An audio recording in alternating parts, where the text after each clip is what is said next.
സുഹൃത്തുക്കളെ, എത്രയും പെട്ടെന്ന് തിരിച്ചടിക്കണം. ആരാണ് പറയുന്നത്? പ്രതിപക്ഷ നേതാവ് രാഹുൽ ഗാന്ധി. ആരാണ് ഈ രാഹുൽ ഗാന്ധി? 1972 സുൾഫിക്കർ അലി ഭൂട്ടോ എന്ന പാകിസ്ഥാൻ പ്രസിഡന്റ് വിരൽ വെച്ച് കാണിച്ചെടുത്തു കൊടുത്തൊക്കെയും ഒപ്പിട്ട് കൊടുത്ത് സിംല കരാർ പാസാക്കി അന്തസ്സായി തിരിച്ചു വന്ന ഉരുക്കു വനിത എന്ന് പറയപ്പെടുന്ന ഇന്ദിരാഗാന്ധിയുടെ ചെറുമകൻ. ആ ബംഗ്ലാദേശ് യുദ്ധത്തിന് ശേഷം എന്താണ് ഇന്ദിരാഗാന്ധിക്ക് ചെയ്തുകൂടാതിരുന്നത്? POK തിരിച്ചു പിടിക്കാമായിരുന്നില്ലേ? POKയിലെ പ്രശ്നങ്ങൾ തീർക്കായിരുന്നില്ലേ? കശ്മീരിലെ പ്രശ്നങ്ങൾ തീർക്കായിരുന്നില്ലേ? ലൈൻ ഓഫ് കൺട്രോൾ എന്നും പറഞ്ഞ് ഒപ്പിട്ട് കൊടുത്തിട്ട് വന്നു കഴിഞ്ഞിട്ട് ഇപ്പോഴാണോ തിരിച്ചടി പഠിപ്പിക്കുന്നത് ഈ രാഹുൽ ഗാന്ധി, ഇന്ദിരാഗാന്ധിയുടെ ചെറുമകൻ? അന്ന് ചെയ്യണമായിരുന്നു.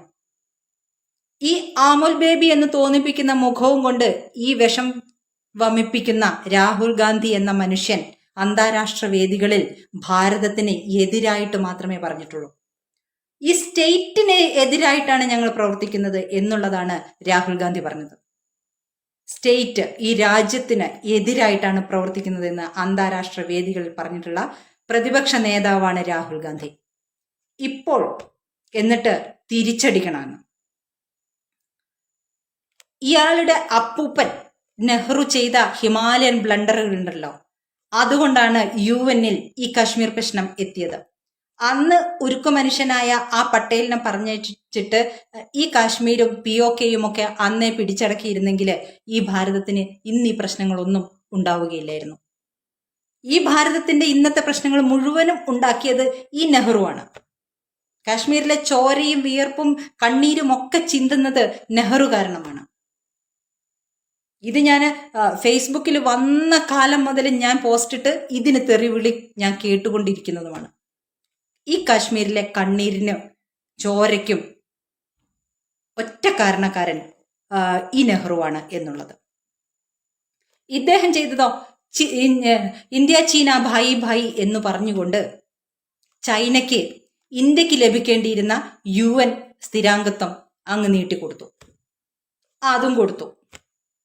എന്നിട്ടോ ചൈന വന്ന് യുദ്ധം ചെയ്തു, ഇന്ത്യന്റെ കുറെ മണ്ണും കൊണ്ടുപോയി. എന്നിട്ട് ഇപ്പോഴും പറയുന്ന നരേന്ദ്രമോദി ചൈനയ്ക്ക് വിട്ടുകൊടുത്തു എന്ന്. പക്ഷെ സൈനിക ഓഫീസർമാർ പറയുന്നു ഈ നരേന്ദ്രമോദി കാലത്ത് ഒരു പിടി മണ്ണും ചൈനയിലേക്ക് പോയിട്ടില്ല എന്നുള്ളത്. അങ്ങനെയുള്ള കോൺഗ്രസ് നേതൃത്വത്തിന്റെ പാരമ്പര്യമുള്ള രാഹുൽ ഗാന്ധിയാണ് ഇപ്പോൾ നരേന്ദ്ര ദാമോദർ ദാസ് മോദിയെ പഠിപ്പിക്കുന്നത് തിരിച്ചടിക്കണമെന്ന്. ബാലാക്കോട്ടിൽ തിരിച്ചടിച്ചപ്പോൾ പൈൻമരങ്ങളാണ് കത്തിയെന്ന് പറഞ്ഞ് തെളിവ് ചോദിച്ച പ്രതിപക്ഷ നേതാവാണ് രാഹുൽ ഗാന്ധി. ഈ കോൺഗ്രസിന്റെ കൂറ് ആരോടാണ്? ഈ തിരിച്ചടി എന്ന് പറയുമ്പോൾ നമ്മൾ ശ്രദ്ധിക്കണം, അത് ആരോടുള്ള കൂറ് കൊണ്ടാണ് രാജ്യത്തെ ഇത്ര പെട്ടെന്ന് യുദ്ധത്തിലേക്ക് തള്ളിവിടാൻ രാഹുൽ ഗാന്ധി ശ്രമിക്കുന്നത് എന്നുള്ളത്. ഇപ്പോൾ ഭാരതം ചെയ്യുന്നത് നയതന്ത്രപരമായിട്ടുള്ള യുദ്ധമാണ്. സിന്ധു നദിയിലെ വെള്ളം തുറന്നു വിട്ടുകൊണ്ടും ഒഴുക്കി വിടാതെയുമുള്ള, അവിടെ പാകിസ്ഥാനിലേക്ക് വരൾച്ചയിലേക്ക് തള്ളിവിട്ടുകൊണ്ടും ചിലപ്പോൾ പ്രളയം സൃഷ്ടിച്ചുകൊണ്ടുമുള്ള നയതന്ത്ര യുദ്ധമാണ്.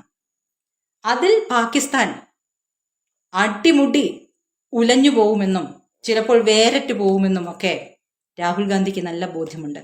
പാകിസ്ഥാൻ അവിടെ ഉണ്ടാവണം, ഇതുപോലെ ഭാരതത്തെ എതിർത്തുകൊണ്ട് ശത്രുരാജ്യമായി അവിടെ ഉണ്ടായിരിക്കണം. പാകിസ്ഥാൻ അങ്ങനെ തന്നെ ഉണ്ടായാൽ മാത്രമേ കോൺഗ്രസിന്റെ ലക്ഷ്യങ്ങൾ പൂർത്തീകരിക്കാൻ കഴിയുകയുള്ളൂ. അതുകൊണ്ടാണ് എത്രയും പെട്ടെന്ന് ഒരു യുദ്ധത്തിലേക്ക് പോകണം എന്നുള്ളത്, അല്ലെങ്കിൽ തിരിച്ചടി വേണം എന്നുള്ള സമ്മർദ്ദം കോൺഗ്രസ് പുറത്തെടുക്കുന്നത്. ഇന്നലെ പോലും നരേന്ദ്രമോദിയുടെ തലയില്ലാത്ത ചിത്രം പ്രസിദ്ധീകരിച്ചവരാണ് കോൺഗ്രസ് ഹാൻഡിലുകൾ. സോഷ്യൽ മീഡിയ ഹാൻഡിലുകളിൽ നരേന്ദ്രമോദിയെ അങ്ങനെ അപമാനിച്ചപ്പോൾ ഇന്ത്യ സഖ്യത്തിലെ പാർട്ടികൾ പോലും തിരിച്ചടിച്ചതാണ്. അതുകൊണ്ടാണ് കോൺഗ്രസ് ഇന്ന് സമ്മർദ്ദത്തിലായി നേരിട്ടൊന്നും പറയാതെ തിരിച്ചടിക്ക് വേണ്ടിയിട്ട് സമ്മർദ്ദം ചെലുത്തുന്നത്. ഭാരതത്തിന് യുദ്ധത്തിന് വേണ്ടി ഒരുങ്ങാൻ ഒരുപാടുണ്ട്. ചിലപ്പോൾ ഇപ്പോൾ സൈന്യത്തിന് സ്വാതന്ത്ര്യം കൊടുത്തതുകൊണ്ട് ഭീകരരെ തിരിച്ചു പിടിച്ചു കൊണ്ടുവന്ന് അന്താരാഷ്ട്ര സമൂഹത്തിന് മുമ്പിൽ അവരെ കാണിച്ചേക്കാം. അതായിരിക്കും ആദ്യം ചെയ്യാൻ പോകുന്നത്. അതിനു മുമ്പ് ഭാരതത്തിനുള്ളിലുള്ള ഒരുപാട് പാകിസ്ഥാനുകളുണ്ട്. ബംഗ്ലാദേശി പൗരന്മാർ, പാകിസ്ഥാനി പൗരന്മാർ, അതുകൂടാതെ പാകിസ്ഥാനെ സപ്പോർട്ട് ചെയ്യുന്ന മനസ്സുള്ളവർ. 5 ലക്ഷമോ മറ്റോ വനിതകൾ കല്യാണം കഴിച്ചിരിക്കുന്നത്, വിവാഹം കഴിച്ചിരിക്കുന്നത് പാകിസ്ഥാനി പൗരന്മാരെയാണ്. അവർ പെറ്റുപോറ്റുന്നത് പാകിസ്ഥാനികളുടെ മക്കളെയാണ്. ആരോടായിരിക്കും കൂറ്? ഈ ഭാരതത്തിനുള്ളിലുള്ള ബംഗ്ലാദേശികളെയും പാകിസ്ഥാനികളെയും പറഞ്ഞയക്കാതെ നമ്മൾ സുരക്ഷിതരായിരിക്കുമോ? അങ്ങനെ ആ അകത്തും പുറത്തുമുള്ള നയതന്ത്ര യുദ്ധങ്ങൾക്ക് ശേഷമല്ലാതെ നമ്മൾ ഒരുങ്ങാതെ പെട്ടെന്നൊരു യുദ്ധം, അത് നമുക്ക് താങ്ങാൻ കഴിയുമോ? നമ്മുടെ സമ്പത്തിനെ ഇല്ലാതാക്കുന്ന, നമ്മുടെ സാമ്പത്തിക വളർച്ചയെ ഇല്ലാതാക്കുന്ന ഒരു യുദ്ധം നമ്മൾ അത്രയേറെ ഒരുങ്ങിയിട്ടല്ലാതെ നമുക്ക് ചെയ്യാൻ കഴിയുമോ? അപ്പോ നമുക്ക് വേണ്ടി ചിന്തിക്കുന്ന ഒരു ഭരണകൂടത്തെ പൂർണ്ണ വിശ്വാസത്തിൽ എടുത്തുകൊണ്ട് ആ ഭരണകൂടത്തിന് സപ്പോർട്ട് കൊടുക്കുക എന്നുള്ളതാണ് ഓരോ പൗരന്റെയും ചുമതല എന്ന് പറയുന്നത്. അത് നാം പൂർണ്ണമായിട്ടും ചെയ്യുകയും വേണം.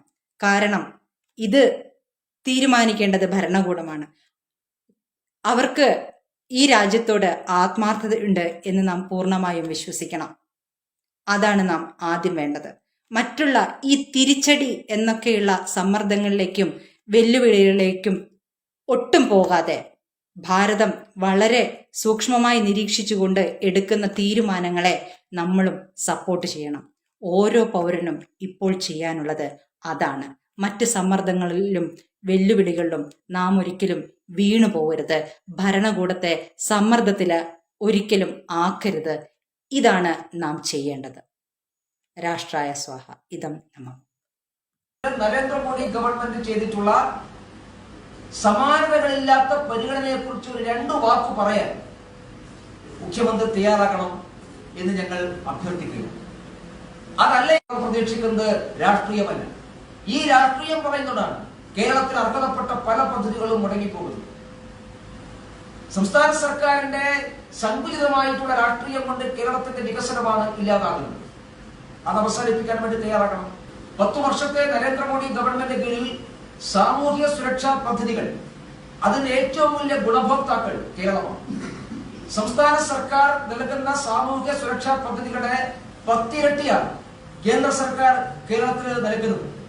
അതില് മുദ്രാ ബാങ്കിന്റെ ലോണായാലും ശരി, കിസാൻ സമ്മാൻ പദ്ധതിയായാലും ശരി, വിവിധ ഇൻഷുറൻസ് പദ്ധതികളായാലും ശരി, മത്സ്യത്തൊഴിലാളികൾക്കുള്ള പദ്ധതികളായാലും, ഇതെല്ലാം സംസ്ഥാന സർക്കാർ കൊടുക്കുന്ന പദ്ധതികളുമായി തെരഞ്ഞെടുക്കുമ്പോൾ 10-15 മടങ്ങാണ്.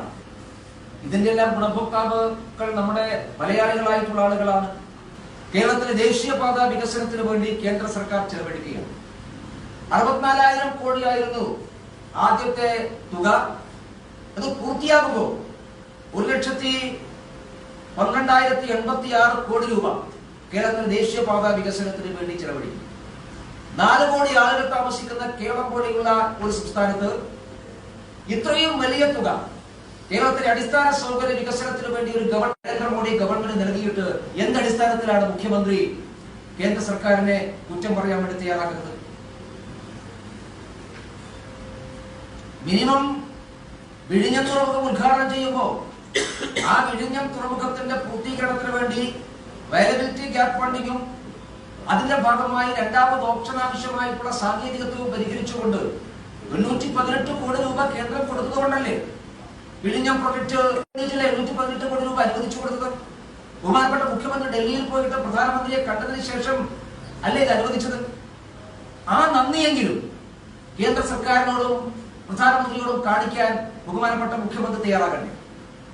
ഇത് പറയുമ്പോൾ ഇതെല്ലാം കേരളത്തിൽ അവകാശപ്പെട്ടതാണ് എന്ന വാദം ഉന്നയിക്കുകയില്ല. അതല്ല ചെയ്യേണ്ടത്. കേരളത്തോടുള്ള അനുഭാവപൂർണമായിട്ടുള്ള സമീപനം കൊണ്ടാണ് ഈ കാര്യങ്ങളെല്ലാം ചെയ്യാൻ തയ്യാറാക്കുന്നത്. 2015 ആണ് ഈ ആലപ്പുഴ ബൈപ്പാസ് അത് നിർമ്മാണം പൂർത്തീകരിക്കുന്നത്. 970 മുതൽ പെൻഡിങ്ങിലുള്ള ഒരു പ്രൊജക്റ്റാണ്. 10 വർഷക്കാലം UPA ഗവൺമെന്റ് ഭരിക്കുന്ന സമയത്ത് ആലപ്പുഴയെ പ്രതിനിധീകരിക്കുന്ന KC വേണുഗോപാൽ കേന്ദ്രത്തിലെ ഏറ്റവും പ്രധാനപ്പെട്ട മന്ത്രിയാണ്, ക്യാബിനറ്റ് റാങ്കുള്ള മന്ത്രിയായിരുന്നു. എന്നിട്ട് പോലും ആലപ്പുഴ ബൈപ്പാസ് പൂർത്തീകരിക്കാൻ വേണ്ടി സാധിച്ചിട്ടില്ല. അതിന്റെ പൂർത്തീകരണം 70-ൽ ആരംഭിച്ചൊരു പ്രൊജക്ട് അത് പൂർത്തിയാക്കിയത് നരേന്ദ്രമോദി ഗവൺമെന്റാണ്. 10 വർഷക്കാലം UPA ഗവൺമെന്റില് 8 കേന്ദ്രമന്ത്രിമാരുണ്ടായിരുന്നു കേരളത്തിൽ. ആ 8 കേന്ദ്രമന്ത്രിമാർ കേരളത്തെ കേന്ദ്രമന്ത്രിസഭയിൽ പ്രതിനിധീകരിച്ച 10 കൊല്ലക്കാലം. കേരളത്തിന് റെയിൽവേ വികസനത്തിന് വേണ്ടി അന്ന് ഓരോ വർഷവും കിട്ടിയ തുക, ശരാശരി കിട്ടിയ തുക എന്ന് പറയുന്നത് 372 കോടിയാണ്. എന്ന് പറഞ്ഞാൽ 10 വർഷം കൂട്ടിക്കഴിഞ്ഞാൽ ഒരു 3000 കോടി, അതിന് താഴെ വരും. 10 വർഷത്തെയാണ്. എന്നാൽ കഴിഞ്ഞ ഒരു സാമ്പത്തിക വർഷം മാത്രം, അതായത് കഴിഞ്ഞ ബഡ്ജറ്റിൽ മാത്രം കേരളത്തിന് റെയിൽവേ വികസനത്തിന് വേണ്ടി കിട്ടിയത് 3042 കോടിയാണ്. എന്ന് പറഞ്ഞാൽ 10 വർഷക്കാലം UPA ഗവൺമെന്റ് കൊടുത്ത പണമാണ് ഒറ്റ ബഡ്ജറ്റിൽ 2025-26 കഴിഞ്ഞ ബഡ്ജറ്റിൽ കേരളത്തിലെ റെയിൽവേ വികസനത്തിന് വേണ്ടി ലഭിച്ചിട്ടുള്ളത്.